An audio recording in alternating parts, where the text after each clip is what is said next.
Hana stood before the mirror in her private chambers, staring at the ceremonial robes that marked her as a bride. The silver fabric shimmered with tiny lights. Traditional for Velian weddings, she had dreamed of this day since childhood. But in those dreams, she never imagined marrying a human. Her father's voice echoed in her mind from 3 days ago. The human saved our fleet. Without him, the Krell would have destroyed everything. This marriage will secure the alliance we need. There are other ways to make alliances, Hana had argued. Trade agreements, military contracts. Why must I be the price? Soren had looked at her with tired eyes. Because symbols matter. Because the other species watch to see if we truly accept humanity as equals. Because I need you to do this, daughter. And that was that. Duty before desire. Honor before happiness. The Velian way. Nari, her younger sister, entered the room quietly. You look beautiful, she said softly. I look like a sacrifice, Hana replied. Have you even met him? Taeyang, I mean. Really met him? Not just seen him at the formal introduction? Hana shook her head. The formal introduction had lasted 10 minutes. Taeyang had stood in his dress uniform, a simple dark suit that looked plain next to Velian finery. He had bowed respectfully, said the proper words, and left. His eyes had been unreadable. I heard his men are loyal to him, Nari continued. They say he once walked through fire to rescue one of his soldiers. They say he's never lost anyone under his direct command. They also say humans are violent, short-lived, crude. Hana turned from the mirror. I will do my duty, Nari, but I will not pretend to be happy about it. The ceremony took place in the Grand Hall of Union, a massive structure built from crystal that caught and reflected Valoria's purple sun. Thousands attended. Velian nobles in their finest clothes, human diplomats in their stiff formal wear, representatives from a dozen other species, all watching to see this strange union. Hana walked down the long aisle, her head held high. She would not show weakness. She would not show shame. If she must marry a human, she would do so with dignity. Taeyang waited at the altar. He wore the same simple dark suit from their introduction.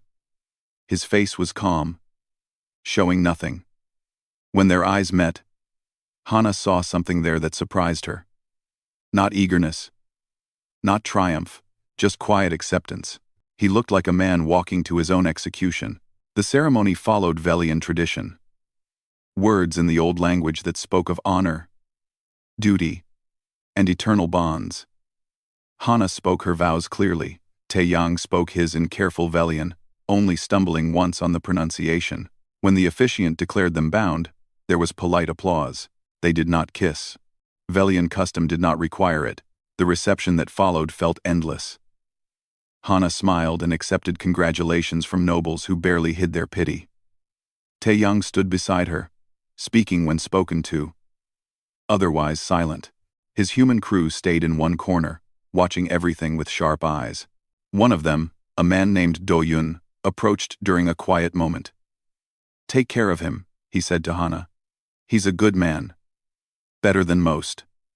I did not ask for this, Hana said coldly. Neither did he. Do-yun walked away.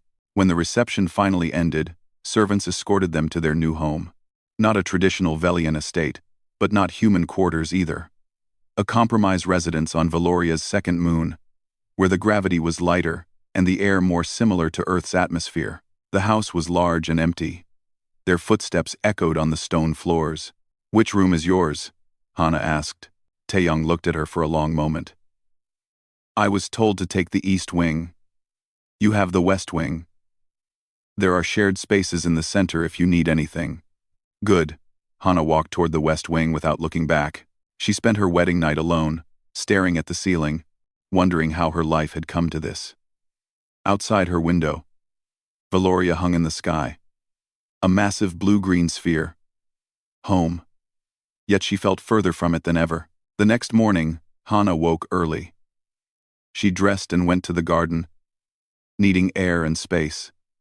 She found Taeyang already there, moving through some kind of exercise routine. His movements were precise and controlled. Sweat covered his face despite the cool morning air. He noticed her and stopped immediately. "I'm sorry. I didn't mean to disturb you. I'll train elsewhere." "This is your home too," Hana said stiffly. "You may train where you wish. Thank you." He picked up a towel and wiped his face. For a moment, neither spoke. Then Taeyang said, "I know you didn't want this, the marriage. I understand. I won't burden you with expectations." "What does that mean?" "It means we're bound by law and politics. But you don't owe me anything beyond that. We can live separate lives in the same house. I won't trouble you." Hana studied him. He meant it. There was no anger in his voice, no resentment, just plain honesty. "Why did you agree to this?" she asked. Taeyang was quiet for a moment. "My crew, we're deserters according to Earth law. We refused an order to bomb civilians. The Earth corporations want us dead or imprisoned. Your father offered protection in exchange for this marriage. It was the only way to keep my people safe. So we're both here out of duty." "Yes," Hana nodded slowly. "Then we understand each other. We'll be civil. We'll maintain appearances in public. But nothing more." "Agreed." They stood in the garden as the sun rose higher, two strangers bound together by politics and duty, neither expecting anything from the other. Hana returned to her wing. Taeyang resumed his training. The first day of their marriage ended the same way it began. Separately, quietly. Two people sharing a house, but nothing else. 6 months passed like slow water through stone. Hana and Taeyang lived in the same house, but moved in different orbits. They spoke at breakfast. Brief and polite. They appeared together at required social functions, playing their roles perfectly. Then they returned to their separate wings and separate lives. But Hana watched him. She told herself it was simply caution, learning about the stranger she was bound to. But as weeks turned to months, curiosity replaced caution. Every morning, Taeyang trained. Not simple exercise, but brutal physical challenges that would break most beings. He ran carrying heavy weights. He practiced combat moves against training drones set to maximum difficulty. Once, Hana saw him continue training with a broken finger, binding it himself and returning to his routine. "Why does he punish himself so?" she asked Mireille, her lady-in-waiting and oldest friend. Mireille had been watching too. "I asked Doyun, his second-in-command. He said humans must maintain peak condition because they lack natural advantages. No psychic powers. No enhanced strength from genetic engineering. Just what they build themselves." Hana frowned. "That seems inefficient, perhaps, but I've never seen anyone as disciplined." Taeyang spent his afternoons in study. He hired a Velian language tutor and practiced for hours. He read military history, absorbing centuries of Velian tactical knowledge. He learned their customs, their etiquette, their social rules. No one asked him to do this. He did it anyway. One evening, Hana passed by the library and heard him speaking Velian with his tutor. His accent was rough, but he kept trying, repeating phrases until they were correct. "Why do you work so hard at this?" she heard the tutor ask. "This is my home now," Taeyang replied in careful Velian. "I should understand it." Hana continued walking, but the words stayed with her. The human crew visited often. 12 people, all outcasts from Earth, all completely devoted to their captain. Hana watched them interact with Taeyang from a distance. There was no formality between them, but absolute respect. They joked and laughed together. But when Taeyang gave orders, they obeyed instantly. She saw him negotiate with suppliers to get better equipment for his team, spending his own money. She saw him arrange medical treatment for a crew member's sick child, calling in favors from her father's military doctors. When Do-Yun was injured during training, Taeyang personally oversaw his recovery, visiting every day. "He takes care of them," Mireille observed. "Like family. They're his soldiers," Hana said. "No, they're more than that. Watch how he looks at them. That's not a commander's duty. That's love." Hana didn't want to acknowledge it, but Mireille was right. Then there was the incident with Velian nobles at a dinner party. 3 young aristocrats, drunk on imported wine, began mocking Taeyang. They spoke in Old Velian, assuming he wouldn't understand. "The barbarian tries so hard," one said. "Like teaching a pet to speak. I hear humans only live 80 years, another laughed. "She'll be free soon enough, if he even survives that long. Their kind dies so easily." Hana felt her face burn with anger. Not for Taeyang, she told herself, but for the insult to her father's judgment. She started to respond, but Taeyang touched her arm gently. He looked at the nobles and smiled calmly. Then, in perfect Old Velian, he said, "Thank you for your concern about my short lifespan. I'll try to make my limited years useful." The nobles went pale. Taeyang had understood every word and responded with courtesy, making their rudeness appear even worse. He excused himself from the table and left. He didn't appear angry. He didn't demand apologies. He simply removed himself from the situation with grace. Later that night, Hana found him in the garden. "You could have challenged them," she said. "Demanded satisfaction according to our customs." "To what purpose?" Taeyang asked. "Words from drunks? Not worth the trouble. But they insulted you. Insulted us. They're afraid," Taeyang said simply. "The galaxy is changing. Humanity is new and unpredictable. Fear makes people cruel. I can't change that by fighting everyone who says something unkind." Hana sat down beside him. For the first time, they talked without the wall of formality between them. "Doesn't it bother you?" she asked. "Being looked down on?" "Of course. But I've been looked down on before. I grew up in Earth's lower cities. Poor family. No connections. I joined the military because it was my only path forward. I've always had to prove myself. This is just another version of the same challenge. And you prove yourself by... what? Being patient? By being consistent. By doing what's right even when no one's watching. Respect demanded is worthless. Respect earned lasts." They sat in silence for a while. Then Hana said, "You're not what I expected." "What did you expect?" "Someone loud, aggressive, violent. The stories about humans, some of those stories are true," Taeyang said quietly. "We can be violent. We have wars that last generations. We've done terrible things to each other. But we're also capable of incredible loyalty, fierce protection of those we care about. We don't give up, even when we should." "Is that why you refused the bombing order? The one that made you a deserter?" Taeyang nodded. "There were children in that colony. Families. The corporations didn't care. They just wanted to send a message about rebellion. I couldn't do it. My crew agreed. So we ran. That must have been difficult. It was necessary. I can live with being called a deserter. I couldn't live with murdering children." Hana saw him differently after that night. Not completely different, but the hard edges of her resentment began to soften. 3 weeks later, her pet Velis fell ill. The crystalline bird creature had been with her since childhood, a gift from her mother. It stopped singing and wouldn't eat. Velian veterinarians tried everything, but the Velis grew weaker. Hana stayed with it through the night, watching it struggle to breathe. She fell asleep in her chair, exhausted. When she woke in the early morning, she found Taeyang kneeling beside the Velis's cage.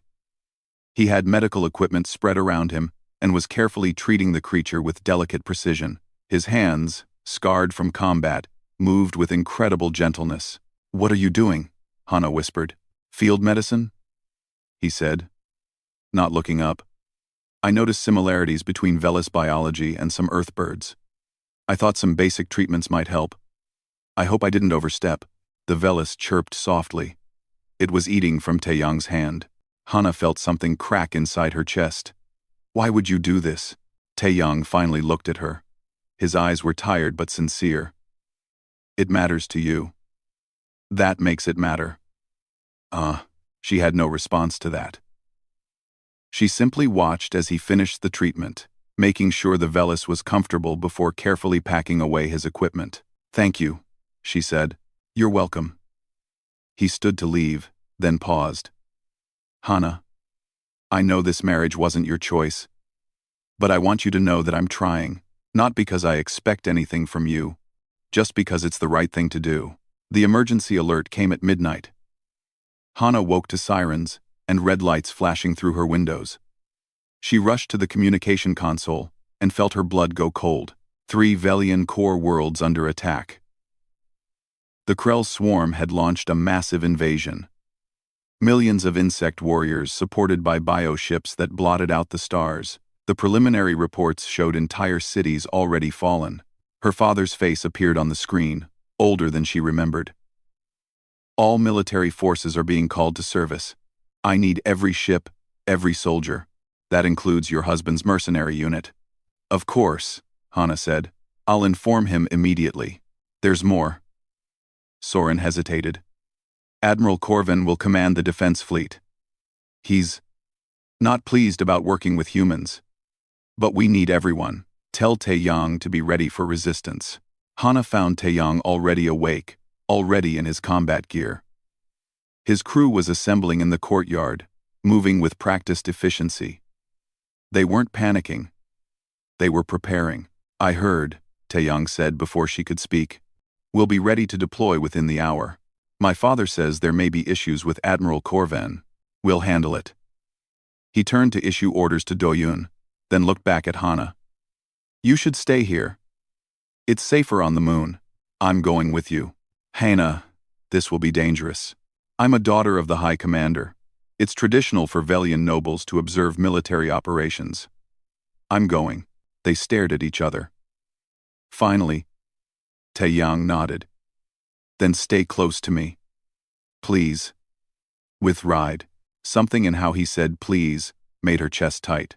The fleet assembled in orbit around Valoria. 50 Velian warships, their elegant designs glowing with power. And one small human frigate, the Iron Phoenix. Looking rough and patched compared to Velian perfection, Admiral Corvin's communication was ice cold. The humans will take the rear position. Support duty only. Do not engage unless ordered. Taeyang accepted the orders without complaint. They traveled through jump space to the besieged worlds. When they arrived, Hana understood why her father had looked so old. The Krell had brought their full swarm. Millions of insect warriors filled the space between planets. Their bioships moved like schools of predatory fish, sleek and deadly. The battle began immediately. Velian ships engaged with precision, their energy weapons cutting through Krell warriors. But there were so many. For every 100 killed, 200 more appeared. Hana watched from the Iron Phoenix's command deck. Taeyang stood calmly, giving orders to his crew. His voice never rose, never wavered. Doyun, adjust our position. Cover the Velian cruiser on our left. Jiho, calculate firing solutions for maximum crowd control. All weapons, controlled bursts. We need to make our ammunition last. The Velian fleet fought well, but Admiral Corvin's traditional tactics weren't working. The Krell used swarm intelligence, adapting to every strategy. Velian ships began taking heavy damage. Admiral, Taeyang contacted Corvin. Request permission to try alternative tactics. Denied. Maintain your position, human. A Velian destroyer exploded on the view screen. Then another. Admiral, with respect, your current approach isn't sustainable. If you let me, I said maintain position. Corvin cut the communication. Hana watched Taeyang's jaw tighten, but he followed orders. For 3 hours, the battle raged. The Velian fleet was being torn apart. Then the Krell hive ship arrived. It was massive. A living vessel the size of a moon. It pulsed with bioenergy. And from its depths poured thousands more warriors. The Krell's psychic scream hit the Velian fleet like a physical wave. Hana felt it even through the ship's shielding, a pressure against her mind that made her want to curl up and hide. Velian warriors across the fleet were crippled by the psychic assault. Ships drifted, their crews unable to function. How are you standing? Hana gasped at Taeyang. Humans don't have psychic sensitivity, he said. It's one advantage of being primitive. His voice was grim. But it means we're the only ones left who can fight. The flagship was about to be overrun. Corvin was unconscious. The entire command crew collapsed. Taeyang made a decision. All crew, listen. We're going to hit that hive ship. Plant a nuclear device in its core and destroy it. The psychic scream should stop when the hive mind dies. Sir, Doyun said quietly. That's a suicide run. The odds. I know the odds. I'm not ordering anyone. Volunteers only. Every single crew member stepped forward. Hana grabbed Taeyang's arm. You can't. There has to be another way. He looked at her. And for the first time since she'd known him, she saw fear in his eyes. Not fear of death. Fear of leaving her. I have to try, he said. These are your people. Your worlds. I can't stand by and watch them die. Then I'm coming with you. No. You don't command me, Taeyang. I'm going. They didn't have time to argue. The hive ship was closing in. 12 humans and 1 Velian noble boarded a combat shuttle and launched toward the massive biovessel. Hana watched the view screen as Taeyang piloted them through swarms of Krell warriors. His hands moved over the controls with absolute precision. Jiho, I need a path through those clusters. On it, boss. Uploading to your display now. They flew through impossible gaps, weapons firing constantly. The shuttle shook with impacts. Alarms screamed. They punched through the hive ship's outer membrane and entered its interior. Inside was a nightmare of organic tunnels and chambers. Krell warriors filled every space. The team fought their way deeper, moving as one unit. Hana had never seen humans fight before. Not truly. She watched in awe as they moved with deadly efficiency. They covered each other perfectly. Every movement coordinated. When one ran out of ammunition, another was already there with support. And Taeyang was something beyond human. He moved like water and struck like thunder. His combat knife flashed in the dim light. He shot with perfect accuracy while dodging attacks that should have killed him. He carried the nuclear device on his back and never slowed down. Jiho took a hit to his leg and fell. Taeyang grabbed him without breaking stride, lifting him onto his shoulders while still fighting. He carried his wounded soldier and the nuclear device, fighting off Krell warriors with one hand. How? Hana whispered, firing her borrowed weapon at approaching enemies. Adrenaline, Doyun said, fighting beside her. Stubbornness. And love for his people. That's the human edge. We don't quit. They reached the hive ship's core, a massive chamber pulsing with bioenergy. The hive queen's brain mass filled the space, a mountain of living tissue. Taeyang placed the device and set the timer. 3 minutes. Move. The team ran. Krell warriors poured in from every direction, trying to stop them. The tunnel back to the shuttle seemed endless. Taeyang was hit. A Krell blade cut deep into his side. He stumbled but kept running, blood streaming down his combat armor. Taeyang! Hana caught him. Keep moving, he gasped. Don't stop. They made it to the shuttle with 30 seconds remaining. Doyun took the controls. The shuttle launched as the nuclear device detonated. The hive ship's death scream was like a psychic explosion. But it was a death scream. The hive mind shattered. Across the battle space, Krell warriors went dormant. Their coordination broken. The Velian fleet woke from their psychic paralysis to find the battle won. Hana held Taeyang as he collapsed, his blood soaking through her clothes. Stay with me, she said. Please. Stay with me. His eyes found hers. Did we win? Yes. Yes, you won. Good. His eyes closed. Medical teams rushed him to emergency care. Hana refused to leave his side. Even when doctors tried to move her away, she had married this man out of obligation. But somewhere between the garden conversations and the Velis treatment and this impossible battle, something had changed. She loved him. The realization hit her like the hive ship's psychic scream. She loved this human who worked so hard, who cared so deeply, who fought so fiercely. This man who had just saved her entire world. Taeyang woke 3 days later in a medical facility on Valoria Prime. The first thing he saw was Hana, asleep in a chair beside his bed, her hand still holding his. He tried to sit up and immediately regretted it. Pain shot through his entire body. "Don't move," a voice said. A human woman in medical clothing approached. "I'm Dr. Yuna. You're lucky to be alive. 3 broken ribs, internal bleeding, severe lacerations. You should have died twice over." "My crew?" Taeyang asked. "All alive. Jiho's leg will heal. Everyone else has minor injuries. You took the worst of it." Yuna checked his vital signs. "Your wife hasn't left this room in 3 days." Taeyang looked at Hana.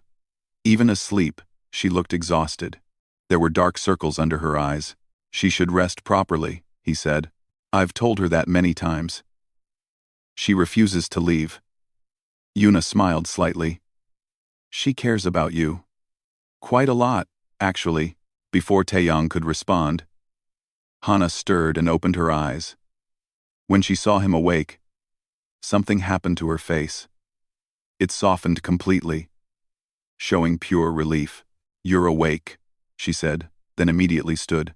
"I should get the doctors." "I'm right here," Yuna said. "And he's stable. I'll give you two some privacy." She left quickly. Silence filled the room. Taeyang and Hana looked at each other.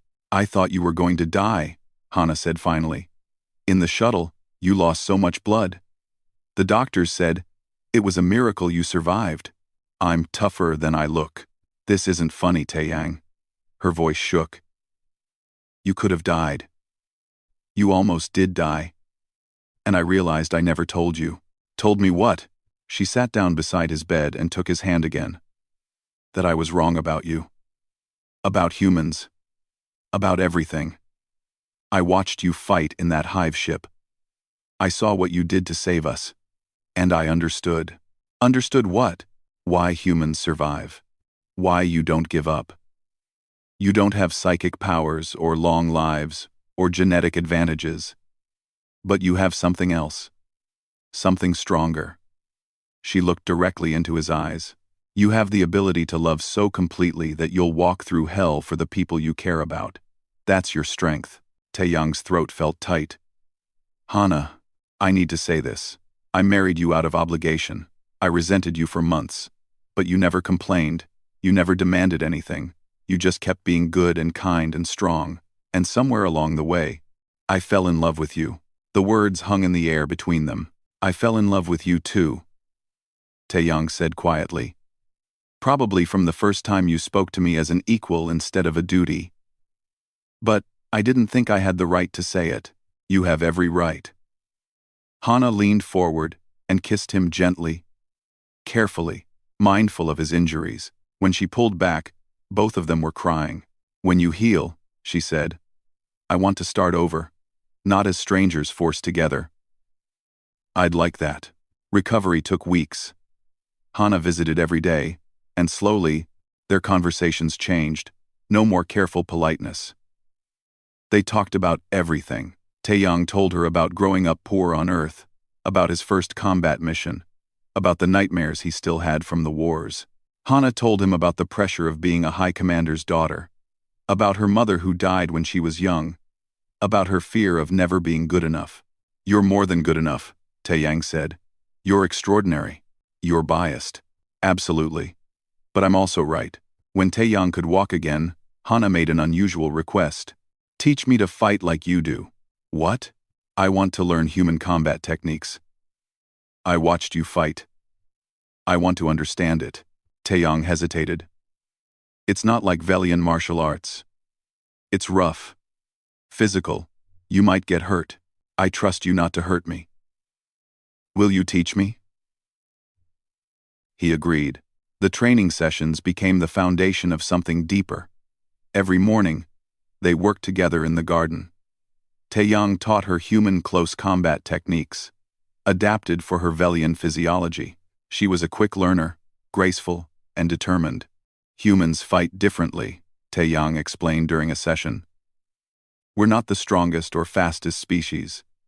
So we focus on leverage, momentum, and refusing to quit. It's about using your opponent's strength against them. And when that fails, it's about pure stubbornness."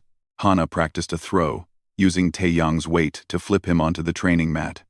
She stood over him, breathing hard. Like that?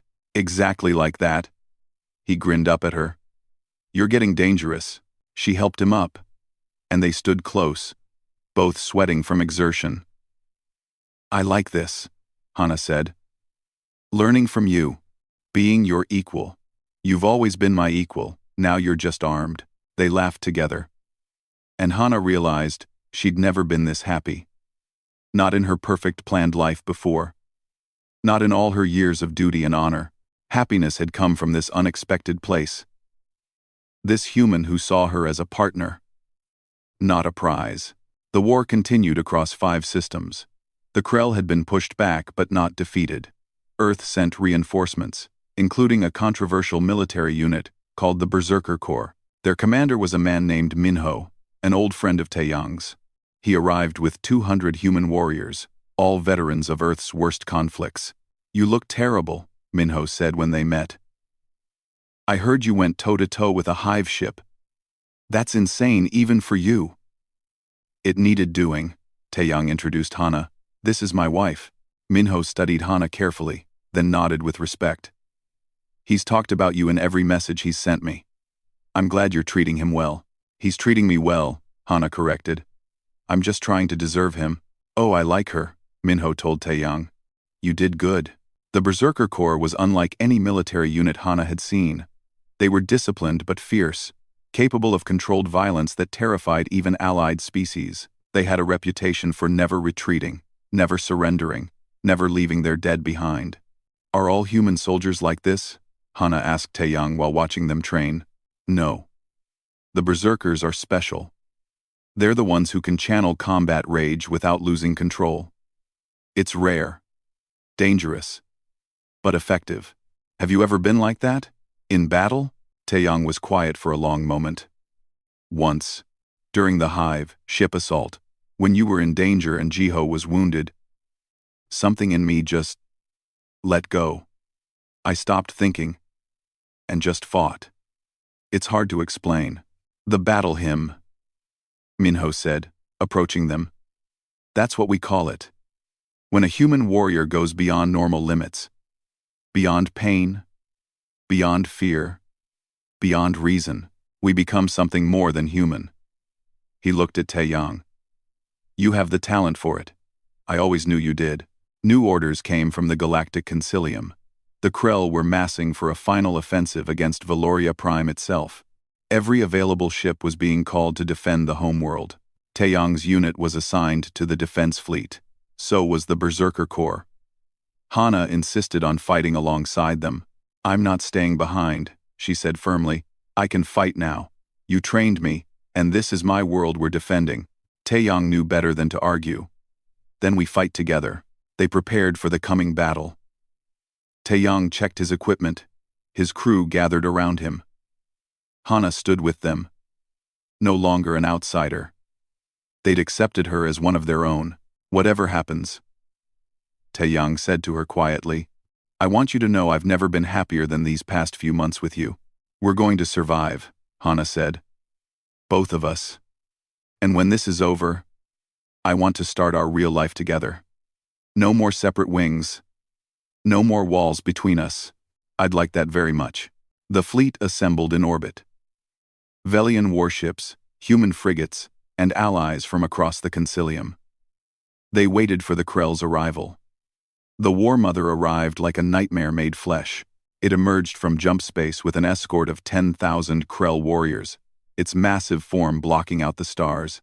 The Bio-Titan was ancient, covered in scars from centuries of battles.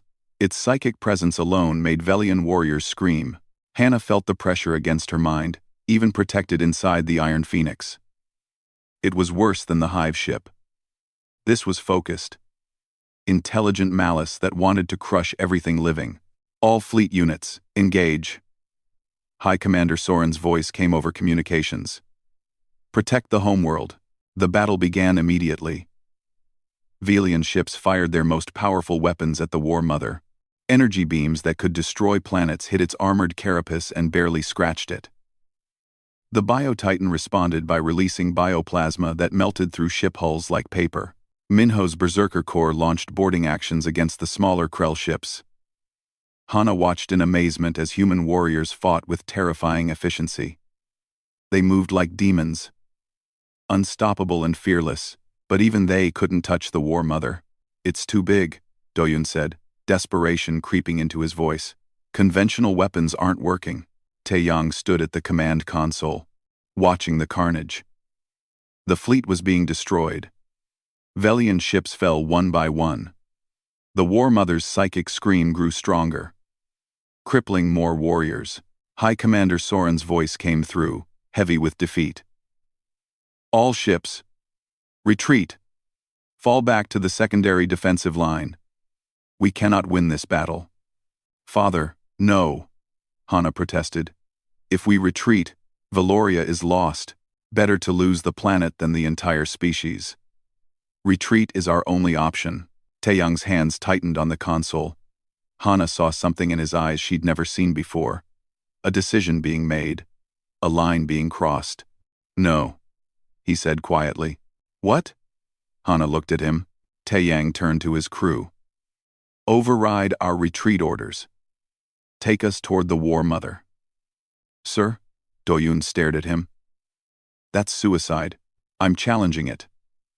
Ancient Krell tradition allows single combat between champions. The War Mother has never refused such a challenge." "Taeyang, you can't fight that thing," Hana said. "It's impossible." He looked at her, and she saw love in his eyes, and determination that went beyond reason. "Humans don't accept impossible. You taught me that I matter to you. Now let me show you why humans matter to the galaxy." He opened all communication channels. "This is Captain Taeyang of the human vessel Iron Phoenix. I invoke the ancient right of challenge. War Mother of the Krell, I name myself humanity's champion. Face me in single combat, or be known as a coward for all time." 1. Silence filled the communication channels. Then the War Mother's voice echoed across every ship, a psychic sound like grinding stone and screaming metal. "Human, you dare? I dare. I have killed champions of 100 species. You will die like all the rest. Maybe. But I'll die trying. That's the human way." Hana grabbed his arm. "Please don't do this. There has to be another way." Taeyang held her face gently in his hands. "I love you. Remember that. No matter what happens, I love you." He kissed her, deep and desperate, then pulled away and headed for the shuttle bay. "I'm coming with you," Hana said. "No, this is my fight. Then I'll watch. I won't interfere, but I won't hide either. If you're going to face this thing, I'm going to be there." He knew he couldn't stop her. They boarded a combat shuttle, with Doyun piloting. The entire fleet watched as the small ship flew toward the War Mother. The Bio-Titan allowed them to land on its skull fortress, a massive platform of living bone. Taeyang emerged in his combat armor, carrying a plasma blade and nothing else. Hana stayed in the shuttle with Doyun, watching through the view screen. The War Mother manifested a physical form, a massive warrior construct 3 times Taeyang's height, covered in bio-armor, and wielding bone blades the size of trees. "Last chance, human. Flee and die quickly with your fleet. Fight and die slowly in agony." Taeyang activated his plasma blade. "I'm not running. Let's do this." The War Mother attacked. What followed was beyond anything Hana could have imagined. The Bio-Titan moved with terrifying speed, its massive blades cutting through the air. Taeyang dodged by centimeters, his smaller size the only advantage he had. He struck back, his plasma blade cutting into the War Mother's armor. The wound was tiny, meaningless against such mass. The Titan laughed and backhanded him, sending him flying 20 meters. Taeyang hit the ground hard. Hana saw blood on his armor. He should have stayed down. Any rational being would have. He stood up. "He's going to die," Doyun whispered. "We're watching him die." But Taeyang kept fighting. He was faster than the War Mother, more agile. He dodged and struck, dodged and struck. Each hit carved small wounds, but there were thousands of wounds needed to bring down something so large. The fight went on for an hour. Then 2. Taeyang was bleeding from a dozen injuries. His armor was cracked. He was slowing down. "Stay down," Hana whispered, tears streaming down her face. "Please, just stay down." He didn't stay down. The War Mother crushed him under one massive limb. Hana heard bones break over the audio feed. Taeyang screamed, but he forced himself up again, somehow, impossibly. He was barely standing, but he was standing. "Why?" the War Mother roared. "Why do you continue? You cannot win." Taeyang's voice came through, broken and bloody, but absolutely clear. "Because behind me is everything I love. My wife, my crew, my adopted world. You want to destroy that? You go through me first." Something changed in that moment. Hana saw it happen. Taeyang stopped fighting like a skilled warrior. He stopped thinking, stopped calculating. Something deeper took over. The battle hymn, the ascension. Whatever you called it. It was the moment when humans went beyond human. Taeyang moved differently now. Faster, harder. He wasn't dodging anymore. He was attacking with absolute conviction. Every strike carried his full strength. He wasn't trying to survive. He was trying to kill, regardless of cost. The War Mother hit him again and again. His left arm broke, then ribs. His face was covered in blood. But every time he went down, he got back up. And every time he got up, he was more dangerous. "He's not human anymore," Doyun said in awe. "Look at his eyes." Hana looked. Taeyang's eyes had changed. There was no fear there. No doubt. Just absolute, terrifying determination. He climbed up the War Mother's body, using its own armor as handholds. The Titan tried to shake him off. But Taeyang held on with his one good arm. He pulled himself up to its head, to the exposed brain core that pulsed beneath translucent armor. The War Mother realized what he intended. It thrashed wildly, trying to dislodge him. Taeyang raised his plasma blade high. Then he drove it down into the brain core with every bit of strength he had left. The War Mother's psychic scream shattered across 3 star systems. Every being with psychic sensitivity felt it die. The massive body convulsed, then went still. Taeyang collapsed on top of the dead Titan, not moving. Hana was out of the shuttle before Doyun could stop her. She ran across the skull fortress to where Taeyang lay. He was barely breathing, his body broken in so many places. She couldn't count them all. "Taeyang," she sobbed, cradling his head. "You did it. You killed it. You won." His eyes opened slightly. They were human again, tired and full of pain. "Did I make you proud?" he whispered. "You made the entire galaxy proud. But yes, you made me proud." She kissed his forehead. "Now stay with me. Don't you dare die after all this." Medical ships arrived within minutes. They rushed Taeyang to the best trauma center on Valoria. The doctors worked for 8 hours straight to save his life. Hana waited outside the surgery room with his crew. Doyun sat beside her in silence. Minho arrived, his armor still covered in Krell blood from his own battles. "He's the strongest man I know," Minho said. "If anyone can survive this, it's him." Finally, Dr. Yuna emerged. She looked exhausted but was smiling. "He'll live. I don't know how, but he'll live. Humans are apparently harder to kill than we thought." Hana felt relief wash over her so strongly she almost collapsed. Taeyang woke 3 days later to find Hana asleep in the chair beside his bed again. This time, when he touched her hand, she woke immediately. "You're awake," she said. "Apparently I'm hard to kill." She laughed and cried at the same time. "The entire galaxy watched you fight. You're a legend now. They're calling you the battle god of Valoria. I'm no god, just a man who loves his wife, a man who changed how every species views humanity. You showed them what humans are capable of. I showed them what anyone is capable of when they fight for something worth protecting." Over the following weeks, delegations from across the Galactic Concilium came to honor Taeyang. They brought medals, titles, and offers of position. Humans everywhere celebrated him as the ultimate example of their species, but Taeyang declined most of the honors.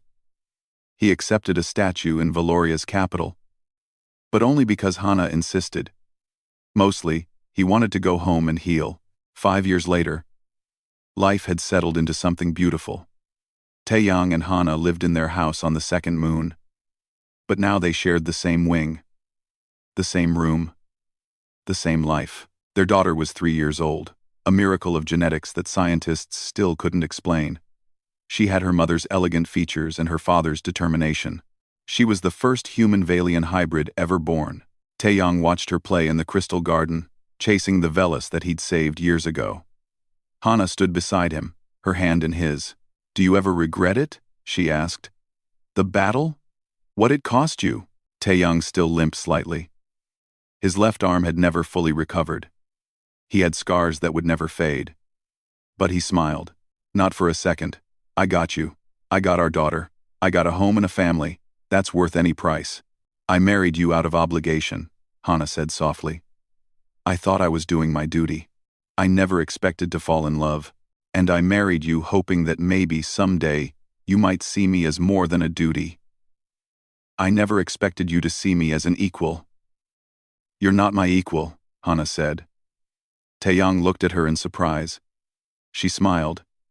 "You're my hero, my battle god, my love." Their daughter ran up to them, the Velis on her shoulder. "Papa, teach me to fight like you." Taeyang picked her up carefully. "When you're older, little one.